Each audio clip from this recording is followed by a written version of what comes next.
नमस्कार। आज हम चर्चा करेंगे मैकाले के जो मिनट है उसमें जो बिंदु उन्होंने दिए हैं उसके बारे में, और हम इसके जो हिस्ट्री है इसको विधिवत नेक्स्ट वीडियो में अध्ययन करेंगे। लेकिन जो उनके मेन एग्जाम के पॉइंट ऑफ व्यू से जो बिंदु है उसका हम यहाँ पर आज अध्ययन करेंगे। तो जो मैकाले ने बात कही वो किस लेवल पे कही, किस चीज़ पे उनका वक्तव्य था, तो वो बात आती है चार्टर एक्ट की। तो जो चार्टर एक्ट है आपका सबसे पहले आया था 1793 में। तो यहाँ पे 1793 में जब पहला चार्टर एक्ट आया तो इसमें शिक्षा की कोई भी बात नहीं कही गई थी। उसमें जो आपका कंपनी के अधिकार थे इन सब चीज़ों की बात कही गई थी। फिर जब ये 20 साल बाद आया 1813 में चार्टर एक्ट 1813 में, तो इसमें पहली बार भारतीयों की जो शिक्षा है उसकी जिम्मेदारी ली गई। ठीक है। दूसरी चीज इसमें सरकारी बजट का प्रावधान था जो 1 लाख सालाना मिलना था। उसमें क्या चीजें थी, जो यहाँ के साहित्य है उनका पुनरुद्धार करना और साथ ही साथ जो स्थानीय विद्वान है उनको भी प्रोत्साहित करना।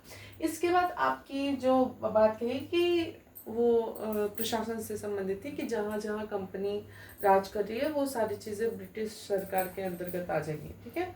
और यहाँ से एंट्री हुई हमारी जो एजुकेशन सिस्टम में ईसाई मिशनरी थे जो अपने धर्म का प्रचार करते थे, उन सारी चीज़ों की यहाँ पे एंट्री मानी जा सकती है। इसी का एक आप कह सकते हैं इसकी एक धारा थी, धारा 43, उस पे मैकाले को यहाँ पे प्रस्ताव देना था कि क्या है और कैसा मतलब चल रहा है एजुकेशन सिस्टम में। तो इसमें जो प्रावधान था 1 लाख रुपए देने का, तो वो कह तो दिया गया लिखित रूप से पर दिया नहीं गया। तो दिया नहीं जाने का कारण या उसको किस प्रकार से देना है, तो उस समय जो वहाँ बेंटिक महोदय थे उन्होंने अपना जो लॉ ऑफिसर एक तरह से कह सकते हैं इनको बनाया था मैकाले को।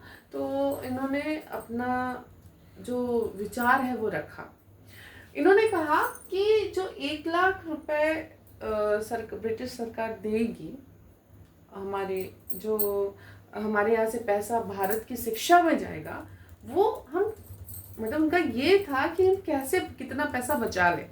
तो जो साहित्य था उसमें आपके अरबी और संस्कृत साहित्य थे, उसमें इन्होंने क्या डाला, इंग्लिश साहित्य को भी डाल दिया। ठीक है।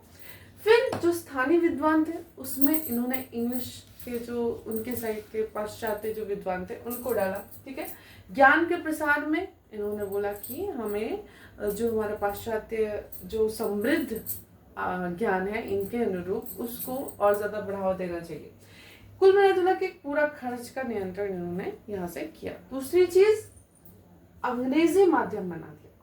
अंग्रेजी माध्यम बनाने के पीछे हमारी जो भारतीय ज्ञान प्रणाली है उसको तोड़ना था।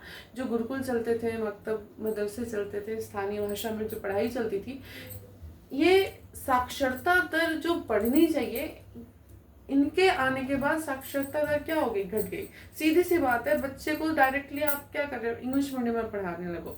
बच्चा अभी सीख रहा है कोई चीज़ तो उसको स्थानीय भाषा में सिखाना चाहिए। जैसे कि बाद के सारी चीज़ें आई, अभी भी NEP 2020 में भी कहा गया, इससे पहले जितने सारे आए होगा।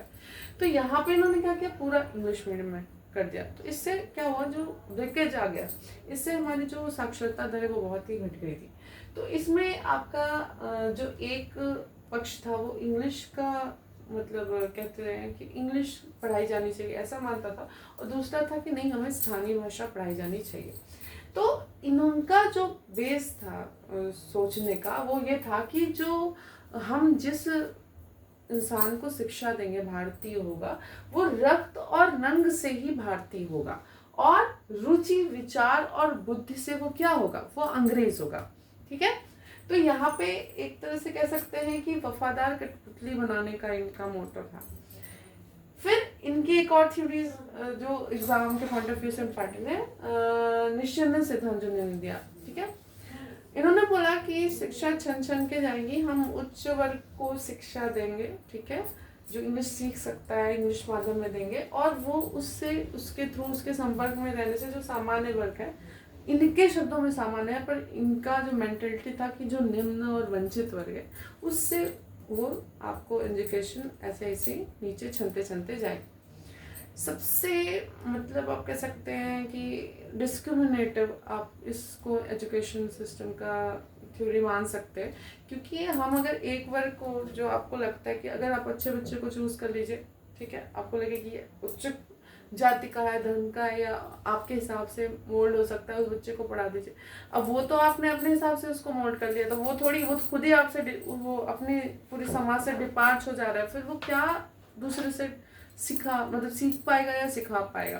तो यहाँ पे डिस्क्रिमिनेटिव इनका जो नीति था वो इनका बहुत ही ज़्यादा मतलब कह सकते हैं सफल रहा हमारे शिक्षा की नींव को हिलाने में।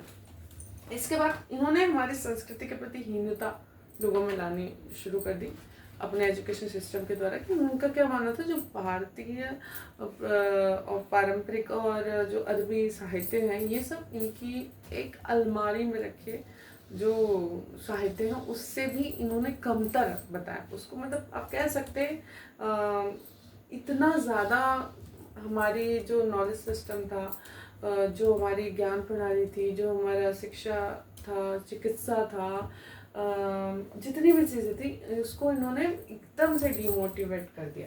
ठीक है, तो यहाँ पे इन्होंने ये कहा कि जो हमारा मतलब इनके अनुसार जो इनका पाश्चात्य ज्ञान है वो बहुत ही समृद्ध है, यहाँ जो चल रहा है, जो पढ़ रहे हैं वो गवारू है, मतलब हीन है, यूजलेस है, बहुत सारी चीज़ें उन्होंने कही।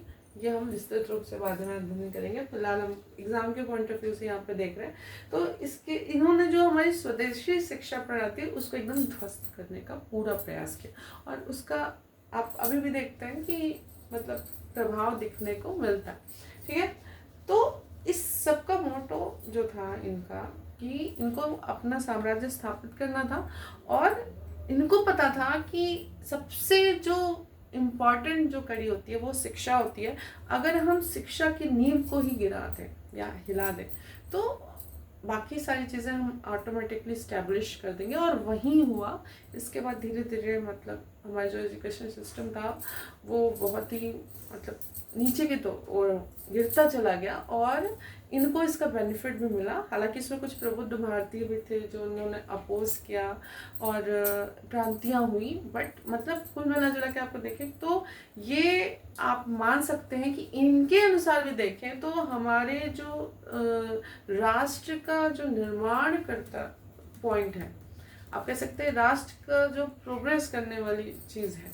मतलब आप जन्म लीजिए जिस धरती पे, आप जहाँ से शिक्षा लीजिए, आप उसके प्रति जो आपकी कर्तव्य निष्ठता है, ठीक है, वो उसका बोध कैसे होता है शिक्षा से, इन्होंने वो पूरा खत्म कर दिया।